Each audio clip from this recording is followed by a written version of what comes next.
日子慢的时候慢，快的时候也快。一旦你没有了牵挂，日子就不那么难熬，它会长翅膀的。那你就飞吧，想飞多快就飞多快，想飞到哪里就飞到哪里。端方不管的。端方自打知道自己给吴曼玲下过跪之后，当兵的心就没了。不能有，还怎么和吴曼玲见面呢？没法见。端方哪里也不去了，整天把自己关在养猪场的小茅棚里头。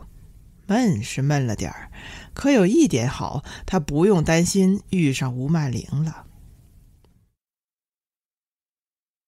好大的雪啊，好大的雪！下雪的迹象其实在昨天下午就已经十分显著了。天很低，浑浊而又粘稠，仿佛涂抹了一层厚厚的浆糊。天黑之后，雪就下来了，谁也没有在意罢了。这是一夜的暴雪，特别的大，因为没有风，它就悄无声息了，不是飘，而是一朵一朵的往地面上坠。到了下半夜，大雪把李下河的平原就封死了，村庄没有了，冬麦也没有了，大地平整起来，光滑起来，草垛却浮肿了，低矮的茅草棚也浮肿了，圆溜溜的，有了厚实的，同时又饱满的轮廓，可爱了。只有那些树还是原来的样子，它们的枝桠光秃秃的，看上去更瘦更尖锐，静止不动，却又是一副惹是生非的模样。端方不是睡醒的，严格的说，他是被雪的反光刺醒的。雪的反光凶猛而又锐利，他们从门口冲了进来，比夏日里的阳光还要强烈。端方睁开眼，一开眼就看到了一个银光闪闪的世界。他起了床，老骆驼已经在那里烧猪食了，火光映红了他的面庞，他的脸上有了明和暗的关系，立体感增强了，宛如彩色电影里的一个画面。端方来到门口，一个崭新的世界出现在他的面前，一望无际。这世界是清冽的，反光的，陌生了，不知身处何时，也不知身处何地。端方眯起眼睛，吸了一大口，凛冽的寒气一下子冲进了他的体内，鞭人击骨。端方哈了一口，乳白色的气体立即就从他的嘴里飘荡出来了。端方注意到他的呼吸其实也是乳白色的，在鼻孔里分出了两股，一阵又一阵的漂浮在他的面前。有趣了，端方听到了猪的哼唧，回过头注意到那头黑色的小母猪已经躺在他们的茅棚里了，就在灶的不远处。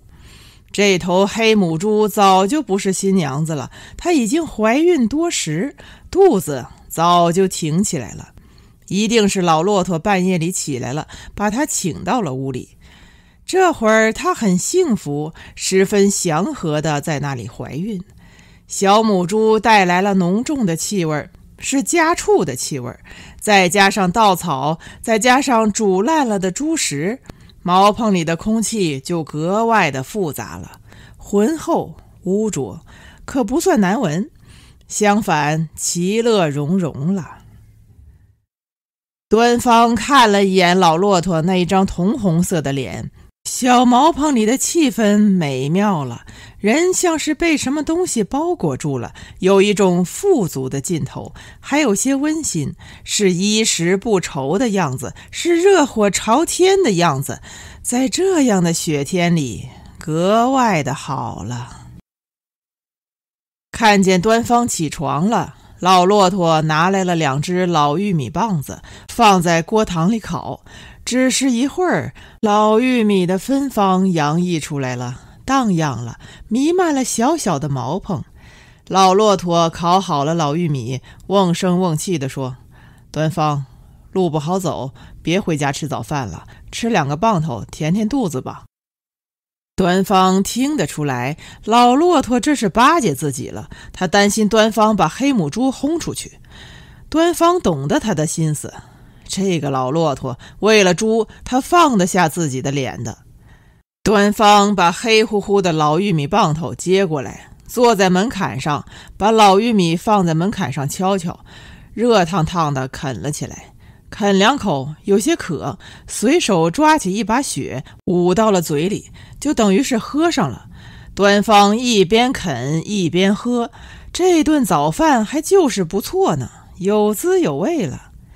黑母猪一定是受到了香气的召唤，来到端方的面前，他隔着他的大耳朵可怜巴巴地守望着端方，还哼唧了一声。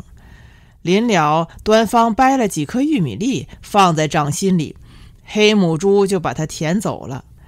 黑母猪的肚子可真的不小了，已经到了不堪重负的程度，肚子都贴在地上了，奶头都在地上拖。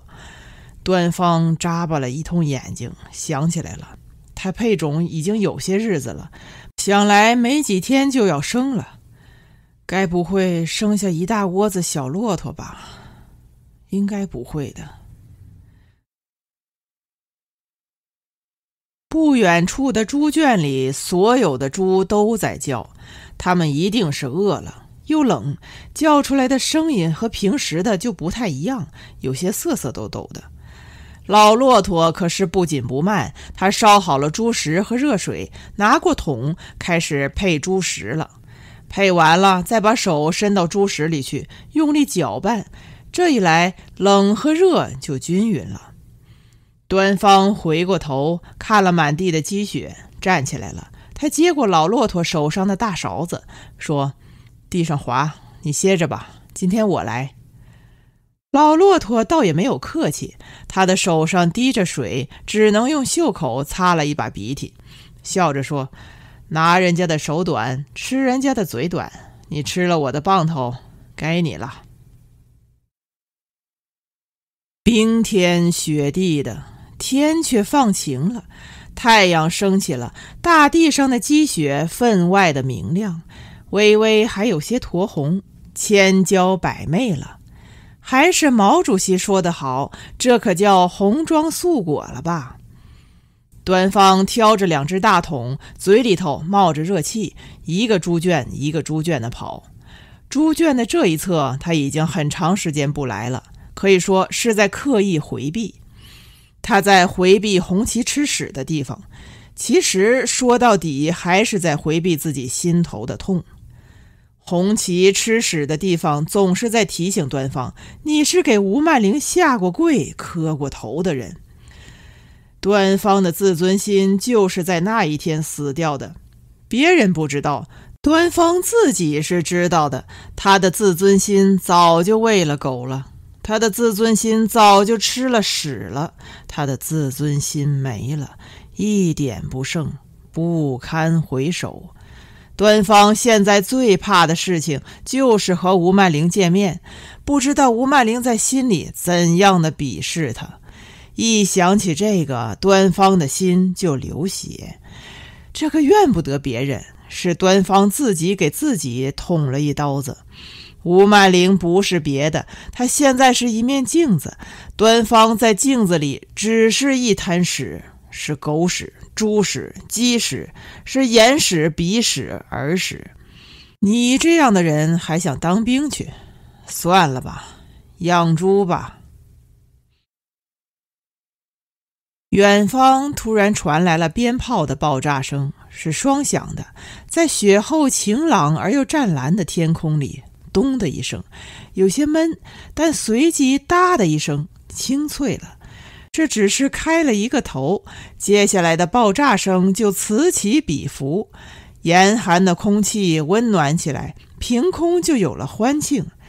端方放下桶，对着河东的方向眺望过去，鞭炮的声音应当是从大队部的那一边传送过来的。好好的放鞭炮做什么呢？端方纳闷了，鞭炮声还没有停当，锣鼓的声音却又接踵而至，响彻了云霄。端方想起来了，这么大的动静，看起来是欢送新兵的。是的，混世魔王今天走人，这是在欢送混世魔王了吧？端方的心口猛然就是一阵痛，往里头追。端方放下桶，拔腿就要往村子里去，只走了2、3步，停下了。端方侧过头看了一眼远处，白茫茫的大地上闪耀出千丝万缕的光，血光干干净净，剔透晶莹，有一种凌厉的寒气。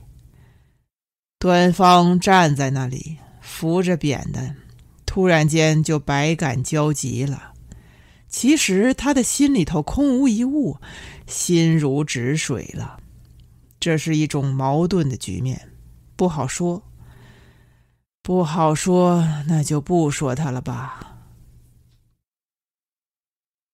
端方到底放下了手里的活，过去了。果然，大队部的门口挤的都是人，地上的积雪都已经被众人踩得混乱不堪了，看上去是一片的狼藉。混世魔王站在雪地里，正在给大伙儿敬烟。他的头发今天特别了，冒着热气，像一个开了锅的蒸笼。孩子们都围着混世魔王，他虽然还是身着便装，但是在孩子们的心中，他已经一颗红星头上戴，革命的红旗挂两边了。端方远远地望着混世魔王，有些失措，不知道是走上去好，还是站在原地好，打不定主意了。端方想，还是得过去，和混世魔王也许就是最后的一面了。从今以后，天各一方，再见面其实是不可能了。这么一想，端方就走了上去。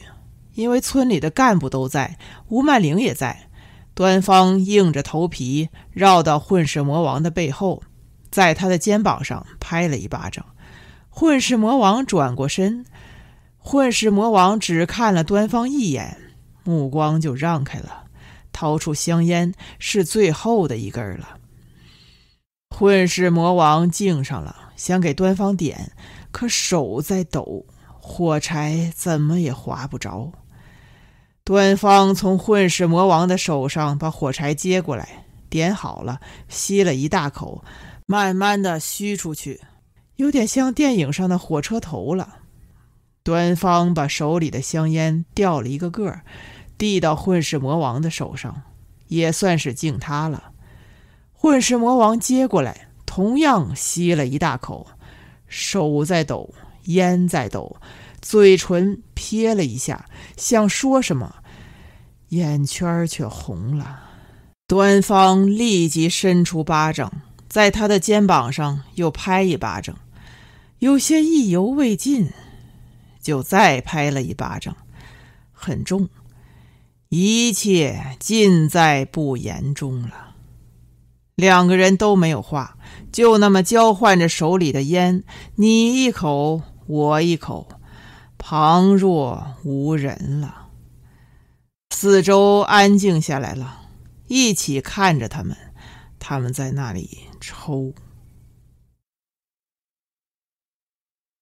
吸完了香烟，混世魔王把烟头丢在凌乱而又烂污的雪地上，十分多余的踩了一脚，上路了。吴曼玲带头鼓起了掌，大伙儿就一起鼓掌了。大部分人都跟着混世魔王慢慢的散开了。端方的两只手一起插在裤兜里，低着头，刚想走，吴曼玲却把他叫住了。吴曼玲说：端方。端方立住脚，不看他的眼睛。吴曼玲小声说：端方，不理我啦。虽然旁边还有一些闲人，可注意力毕竟都在别处。端方和吴曼玲站在稀稀拉拉的人群中，反而形成了一种可以密谈的格局。端方极不自然地笑笑，很短促，眨眼间就没了。端方的笑容，吴曼玲都看在眼里，她想说些什么，却又堵住了，最终就什么也没有说。吴曼玲的心里突然就生了一分酸楚，不只是对端方，还有对自己，是那种格外潦草的酸楚。她不想绕弯子了，为了缓和一下两个人之间的气氛，吴曼玲把她的巴掌搭在了端方的肩膀上，她要告诉他，只要他还是王家庄的支书，明年一定会成全他。可吴曼玲还没有来得及说话，端方望着别处，已经把吴曼玲的手腕拿住了，慢慢的放了下来。这个动作太伤人了，幸亏没有人看他们就在人群当中十分秘密地完成了这样的举动。吴曼玲一个人站在雪地上，眯起了眼睛，刚才还热热闹闹的，一眨眼走光了，只留下他一个，当然还有他的狗。吴曼玲望着混世魔王走远了的那条道路，树枝都光秃秃的，格外的瘦，格外的乱，格外的硬，萧瑟得很，寂寥得很，是标准的不忍多看的寒冬的景象。吴曼玲叹了一口气，混世魔王走了，他最为棘手的问题终于解决了，心绪却复杂起来了。一半是因为端方，另一半却还是因为混世魔王。混世魔王昨天晚上来了一趟大队部，很晚了，他是向吴曼玲告别来的。混世魔王的告别仪式相当的特别，他一直坐在凳子上，干坐着，一动都不动。吴曼玲一见到他就恶心了，自然没给他好脸。当然吴曼玲倒也不害怕，这样的时候想必他也不会对吴曼玲怎么样的。这样的情形理当是双方都有所顾忌才对。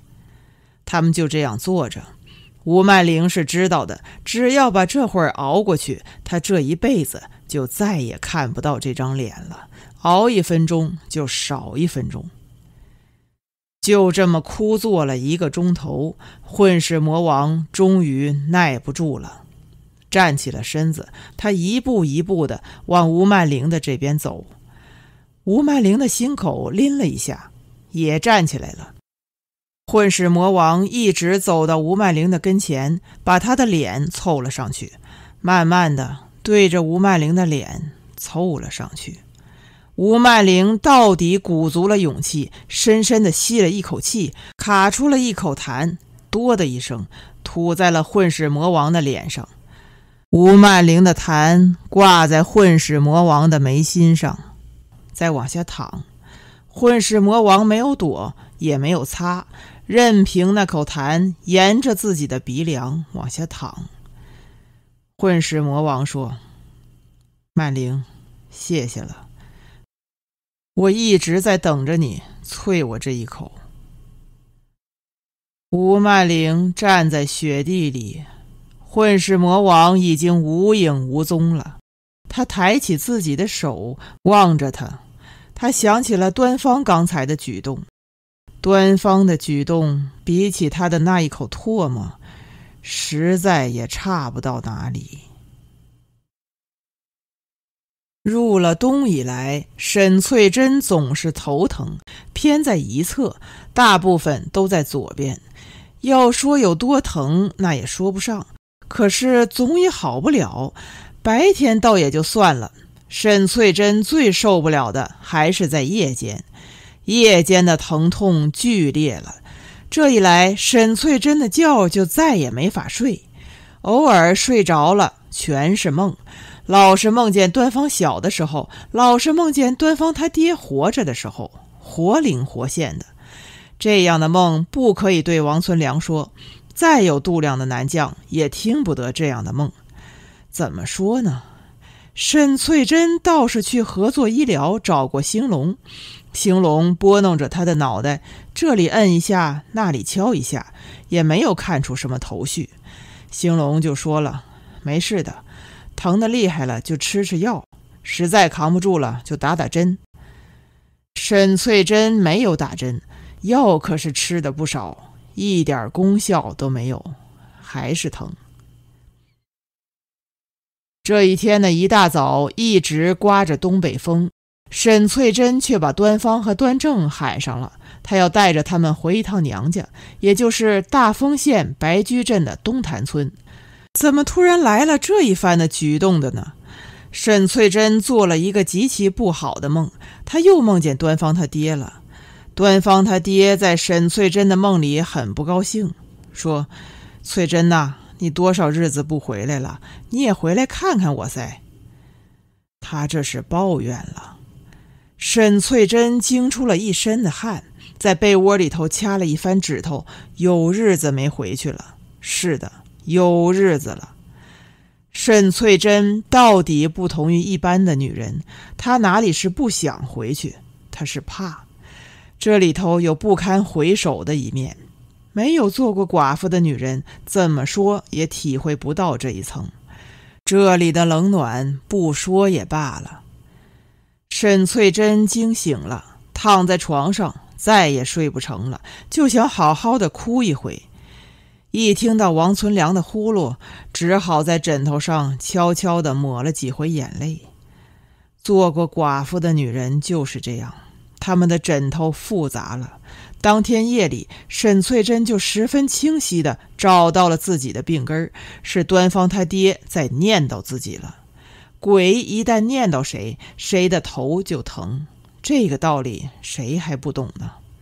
一定要回一趟娘家。沈翠珍对自己说，说什么也不能拖了，附带到西坛村端方他爹的坟头上给死鬼回个话，你就别念叨了，我这不是都好好的吗？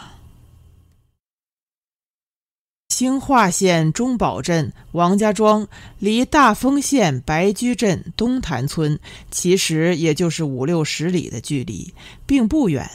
但是里下河的平原就是这样，它是一个水网地区，没有通直的大道，你要绕着走，过河过桥，这一来实际要走的路就不下100-200里了，需要一整天的。其实还是远，远了好，遥远的距离最适合寡妇们的二嫁。端方起先是不肯回去的，他也怕。那一头虽说都是亲人，但亲人的见面也不一定都是温暖和愉悦的内容。对于一些特别的家庭来说，自有它刺骨的地方。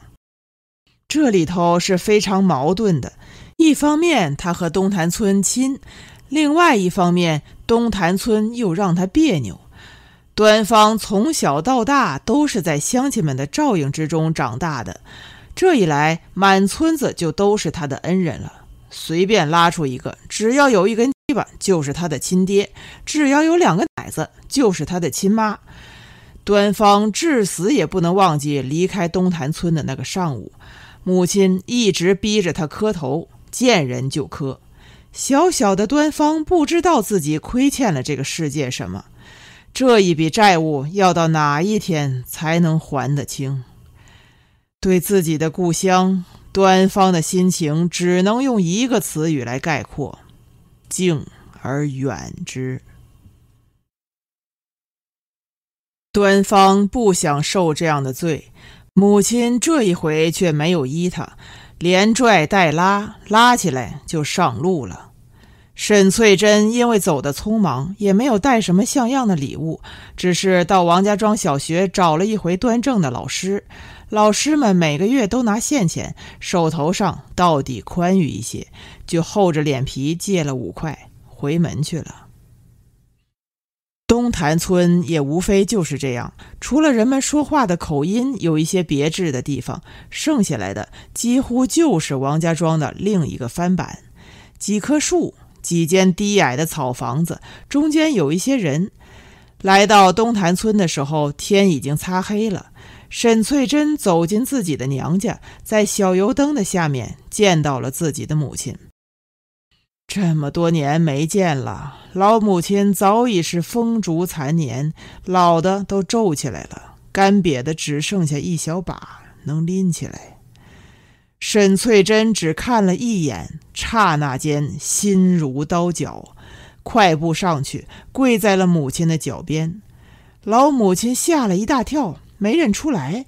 老母亲再也想不到自己的闺女能在这样的年底回来。多冷的天，多大的风，多远的路啊！老母亲一口一个乖乖，一口一个苦命的孩子，把沈翠珍的心都喊碎了。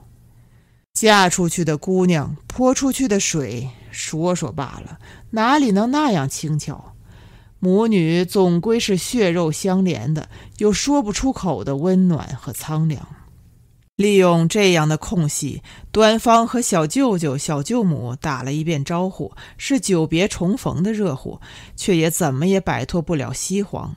一切都是和过去一样的，家里的摆设还有人都没变，却都旧了，怎么看都有点似是而非，说到底又还是似非而是，有了悲喜交加的复杂性。端方的心里一直有一样东西，滚烫的却又是冰冷的，四处拱。沈翠珍跪在地上，一边流着眼泪，一边把端正拽过来了，让他跪。端方却一把拖住了，恭恭敬敬地尊了一声婆奶奶。端方不能让自己的亲弟弟下跪，对谁都不能。人一旦跪下了，那你就跪不完了，这是没完没了的，会成为习惯。他的弟弟不欠东坛村什么，端方说什么也不能让他在这个地方跪下去。也就是一袋烟的功夫，翠珍和端方回来的消息传开了。三姑妈、六大爷、五大叔、八奶奶都来了，一屋子都是人。在这里，端方是晚辈，除了打打招呼，端方就不说话了，老老实实的待在一边。端方在听他们聊，聊的都是一些无聊的人，还有一些无聊的事。端方一点也不感兴趣，可他们却津津乐道。是的，津津乐道。端方像是在梦中了，却又不是梦，一切都实实在在，伸手就可以摸到。王家庄反而成了一个梦，他退去了，在一天的跋涉之后，他遥不可及。生活是一块豆腐，时光一巴掌把它拍碎了，白花花的四处飞溅。这些捡不回来的碎末，才是生活应有的面貌。它们散了一锅，彼此毫无关联。等它们重新盛在一只碗里的时候，你最终认可了它的破碎的局面，反而想不起它原先的方方正正的样子了。它们是酸甜苦辣的，烫，尝一口就热泪盈眶。你能做到的只剩下追忆，仅此而已。端方以为自己把这里的一切都已经忘光了，到头来他就在这里，只隔了一天的路，就是有那么一点恍如隔世。这一夜，端方睡得很不好，就在他儿时的那张床上。端方吃惊地发现，那床被窝竟然是他小时候用过的。这个发现惊人了，多年之前的气味飘荡过来了，成了手的指头，摸着它了。生活突然续上了，是怎样的生活又被续上了呢？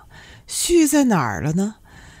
端方说不上来，但有一点是可以肯定的，反过来看，生活无疑是被切了一刀，砍断了，完完全全被替代了。被覆盖了，成了另外的一副样子，而原有的生活藏匿了起来，被封存了，其实也就是活埋。这些年自己究竟是在哪儿的呢？是怎么过来的呢？端方居然想不起来，是在哪儿呢？这个问题并不那么严峻，却有了催人泪下的成分。客人毕竟是客人，哪怕是在自己的老家。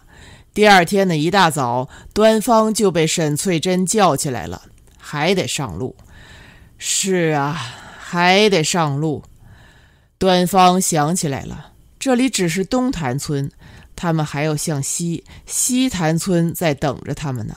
西潭村才是他端方真正的家，他出生和喝奶的地方。西行了3-4里地，西潭村到了，陌生了。端方吃惊地发现，这个和自己血肉相连的地方其实和自己没有什么关系。他没有记忆，或者说他所有的记忆都已经模糊了，蒙上了一层纸。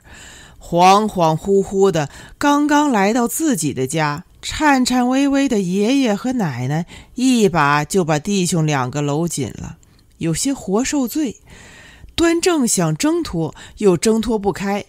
端方则麻木着，他透过自己的泪眼望着另外的泪眼，那泪眼是浑浊的，有了风和霜的内容，有了漫长的时光的内容。端方不停地点头，他的身边站着他的伯父、叔叔、堂哥和堂弟们，谁也没有说什么，都在用手拍，无论是谁，一开口将不可收拾。简单而又短暂的见面之后，最要紧的时刻终于来到了。沈翠珍带领着端方、端正来到了西潭村的乱葬岗。冬日的乱葬岗一派荒凉，树枝是光秃的，草是枯的，泥土是板结的，乌鸦在头顶上叫。这里没有死亡，死亡的气息却格外的浓郁，是鲜活的。许多坟头都已经坍塌了，象征性的只是一个小小的土包。幸亏有端方的叔叔带路，要不然他们会在乱葬岗里迷失了方向。最终在一个低矮的土黄色的土丘的面前，沈翠珍停下了脚步。在他放开嗓子之前，他扭过了头来。沈翠珍望着他的长子，脸已经变形了。沈翠珍说：“你爹。”端方怔了一下，似乎刚刚得到了噩耗，他是有备而来的，而这一刻死亡的消息却反而突如其来，确凿了。端方悲从中来，只是一刹那，他已是五内俱焚。端方的双腿一软，不由自主跪下了。他趴在冰冷的泥土上，用心地抚摸，最后又捏了一把，泥土都碎了，变成了沙，从他的指缝里流淌出去了。这就是说，端方什么都没有抓着，2手都空空的。端方他想忍着，终于没忍住，他的声音喷出来了。端方喷出来的声音吓坏了端正，端正跪在端方的旁边，使劲地摇晃他的哥哥。端正惊恐万分，不停地喊：“哥，哥！”幼年丧父的人都是这样的，在他们的成长过程中，他知道自己的父亲死了，但同时又是不知道的。一方面是出于大人们的善意，他们担心孩子们承受不了如此巨大的打击，总是对孩子们说：“你爸爸在睡觉，你爸爸他出去了，去了很远很远的地方，等你长大了，他就会回来的。”这样的承诺是虚空的，却根深蒂固，时不时会吐露出哀伤的花蕊。另外一方面，人在年幼的时候对父亲到底没有切肤的记忆，时间越长，对父亲的记忆就越是模糊，越发不相信死亡了。等他长大了，懂得了，脑子里其实清清楚楚，却始终摆脱不了一个顽固的幻想：爹会回来，爹会在一个神奇的傍晚出现在布满夕阳的小巷，在一个拐角突然把你叫住，满面都是春风。爹大声地喊出了你的名字，告诉你：我是你爹，我回来了。这样的幻想令人肝肠寸断，它是多么的顽固，多么的顽固。但是只要你不去想它，你别碰它，别碰它，那就好了，和没事一个样。可它终究是要碰你的，碰是生活的必需品，迟早要遇上。幼年时你的悲伤可以逃脱，等你长大了，到了你必须面对的时候，你的悲伤还是得补上，全部要还回去。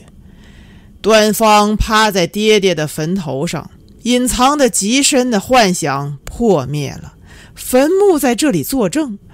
沈翠珍如果能体会到端方现在是怎样的万箭穿心，他当年一定会对着年幼的端方无情地告诉他：你爹死了，他回不来了，永远也回不来了。这样今天的端方至少就不会这样。这是怎样的死去活来？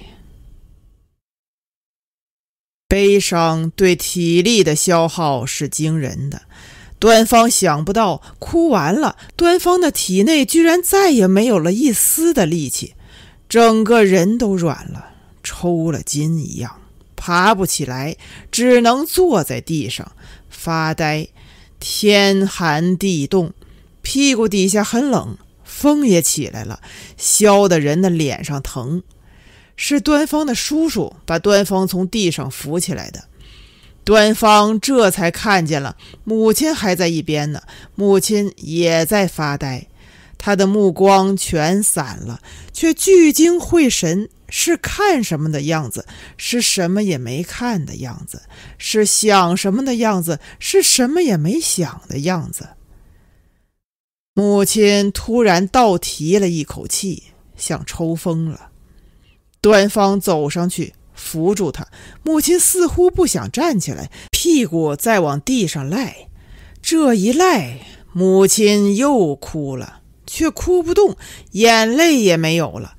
端方搂着母亲的腰，使出吃奶的力气，几乎是把母亲拽了起来。沈翠珍没有站稳，一个踉跄靠在了端方的身上。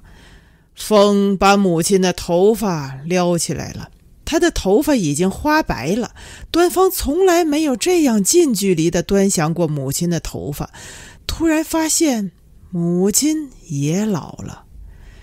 端方的胸口突然又滚过了一阵悲伤，脱口喊了一声：妈妈。端方一把就把母亲抱紧了，这是他们这一对母子一生一世唯一的一次拥抱。其实也不是拥抱，是在生父的坟头。沈翠珍把她的脖子依在了端方的胸膛，无力了，软绵绵的。她用一声长长的叹息回答了端方。端方在养猪场的小茅棚里躺了2天，2天之后，他的体力恢复过来了。他的内脏让开水给煮了一遍，体力恢复了，端方却还是不愿意起来，主要还是太冷了。这么冷的天，起来干什么呢？还不如躺着。红旗、大陆等那一干手下倒常常过来，向他做一些汇报，当然还有请示。因为个别的谈话多了，端方意外地发现他的手下之间并不团结，相互之间总要说一些坏话，打打小报告什么的。在这样的问题上，端方一般都不发表意见，免得有所偏袒。他谁也不偏袒，这就是说他谁都可以收拾。闲得实在无聊了，他就拎出一个来收拾收拾，解解闷儿，还是蛮好玩的。内部的斗争与教育永远都是必须的，它是长期的，必要的时候还可以更加残酷一点，残酷一点就更加好玩了。端方就喜欢看着他们人心惶惶的样子，这里头有说不出的快乐。闲着也是闲着，端方叼着他的烟锅，想抽个空还是要把佩拳拉出来一次，好生的修理一顿。前些日子佩拳的表现可不好了，他以为端方能当兵，迟早会离开王家庄的。他看到了希望，有了蠢蠢欲动的苗头，他的身上滋生了复辟的危险性。这个人呐，怎么说呢，就是不老实，就是不甘心他失去的天堂。佩拳最大的问题就是乱说乱动，这个问题要解决。今年不行明年，明年不行后年，后年不行大后年，要找点苦头给他吃吃，让他吃够了。端方没有能够立即解决佩拳的问题，形势改变了，端方抽不出手来。黑母猪它下崽儿了，黑母猪的下崽儿是在深夜，端方睡得好好的，老骆驼提着马灯，一把就把端方的被窝掀开了。端方直起身，懵懵懂懂地问：怎么回事？老骆驼的脸上出格的振奋，是事态重大的样子。老骆驼说：端方，起来，烧水。端方其实还在做梦呢，在梦中，佩拳被大陆和国乐揪了出来，被吊在大队部门口的槐树上，所有的人都围绕在端方的周围，每个人的手上都拿着皮鞭，他们在等候端方的命令，准备抽。多好的一个梦，活生生的被老骆驼打断了。端方有些不高兴，追问了一句：到底怎么回事？老骆驼这一回没有说话，他把他的下巴指向了地上的黑母猪。端方顿时就明白了。老骆驼把他的棉袄翻过来了，是黑色的，中间捆了一道绳子，袖口挽得极高。由于兴奋，他的鼻孔里都是鼻涕，来不及醒，只能用胳膊去擦。马灯早就挂好了，灯芯被老骆驼碾得特别的大，这一来满屋子都是马灯的光，昏黄的，暖洋洋的。老骆驼洗过手，把他的中指和食指并在一处，放到黑母猪的产门那边，量了一回，自言自语地说：快了，你烧水去。端方就坐在了锅门口，帮老骆驼烧水。炉膛里的火苗映照在端方的身上，端方一会儿就被烤热了，瞌睡也没了。端方想，来到养猪场这么长的时间了，这还是第一次这样高高兴兴地做事呢。水开了，蓬勃的热气沿着锅盖的边沿弥漫出来。端方并没有停下来，他还在向炉膛里添草。他打定了主意，要让茅草棚里布满了蒸汽，这一来屋子里会更暖和一些。小猪崽们就要来到这个世界了，人家刚刚离开母亲的肚皮，可不能让人家冻着。慢慢的，小茅棚里雾气腾腾的了，使端方联想起中堡镇的澡堂子。老骆驼离端方并不远，但是由于有了雾气，它模糊了，显得遥远了。小茅棚里的气氛顿时就温暖起来，有了吉祥和喜庆的成分。虽然只有端方和老骆驼两个人，端方觉得今年的春节已经来临了。在上半夜是2个人的春节，当然还要再加上黑母猪。老骆驼把他的蒲团取了过来，放在黑母猪的尾部，很正地坐在那里，在静静地等。老骆驼的模样破坏了小茅棚里喜庆的气氛，稍稍有点肃穆，但总体上说还是好的。端方就觉得他们现在是一家子了，这个感觉怪了，却是真实的，没有半点虚妄的成分。老骆驼坐在那里，甚至连旱烟都没有吸。马灯把它照亮了，马灯同样把躺在地上的黑母猪照亮了，都只是半面。这个静止的画面就在端方的面前，端方望着他们，是百年不遇的。屋子的外面寒风在呼啸，在屋檐和墙的拐角拉长了声音，听起来无比的凄厉。好在屋子里暖和，管他呢，不管他了。老骆驼的耐心得到了回报，第一头小猪崽儿露出了它的小小的脑袋，不是黑色的，是白色的。黑母猪在用劲儿，当小猪崽的脑袋到了脖子那一把的时候，老骆驼伸出手把小猪崽抓住了，他的嘴巴张了开来，他眼角的鱼尾纹一根一根的放出了毛茸茸的光芒。他在拽，他的手是有力的，但更是柔和的，有一种极度缓慢的节奏。他的手与黑母猪的努力之间有了悄然的配合，是事先商量好了的那种默契。现在小猪崽的身子出来了，热气腾腾，老骆驼的嘴巴越张越大，已经到了吃人的地步，而老骆驼却浑然不觉。小猪崽的身子越来越大，老骆驼腾出一只手拖住了，最终是2条并在一起的后腿。